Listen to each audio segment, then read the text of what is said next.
Today we will discuss about article of president and vice president for quick revision.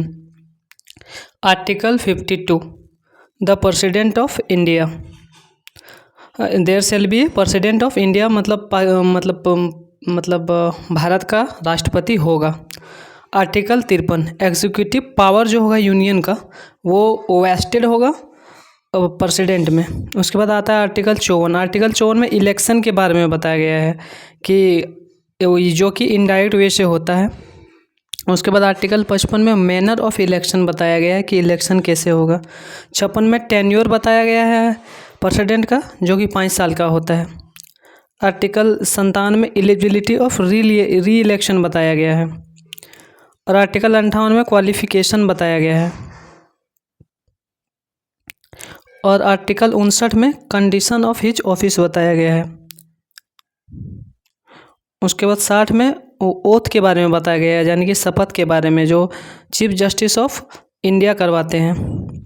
उसके बाद 61 में impeachment बताया गया है यानी कि इसका प्रेसिडेंट का हम लोग रिमूवल कैसे हो सकता है, जो कि सिर्फ लिखा गया है कि अगर वो कॉन्स्टिट्यूशन का वायलेशन करे तो ही उसका इम्पीचमेंट हो सकता है. और इसका भी बहुत प्रोसीजर होता है. अब इम्पीचमेंट हो गया है तो आर्टिकल 62 में बताया गया है कि वैकेंसी फिल कि अगर वो कहीं खाली हो या फिर उनका डेथ हो गया है फिर रिकग्नाइजेशन दे दिया गया है तो हम लोग उसका कैसे फिल करें. उसके बाद वाइस प्रेसिडेंट का आर्टिकल है 63 से लेकर 71 तक. 63 में कि वाइस प्रेसिडेंट इंडिया का होगा. 64 में कि वो एक्स ऑफिशियो चेयरमैन होगा यानी कि राज्यसभा का सभापति होगा और इसी के कारण इन्हें वेतन मिलता है. 64 के बाद आते हैं आर्टिकल 65 में. आर्टिकल 65 में vice president to discharge duties of president during absence और वैकेंसी यानी कि प्रेसिडेंट का अब्सेंस और वैकेंसी अगर है तो जितना भी उसका मतलब ड्यूटीज़ था या फिर पावर था वो प्रेसिडेंट के हाथ में आएगा और वो अपना कार्य करेगा. 66 में इलेक्शन किसका इलेक्शन तो वाइस प्रेसिडेंट का इलेक्शन. और 67 में वाइस प्रेसिडेंट का टर्म.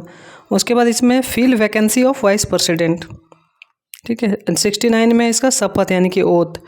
उसके बाद 71 में matter related of election of vice president. 70 में है discharge of president function and other contingency. और 72 में power of president to grant pardon मतलब क्षमा करने की शक्ति है.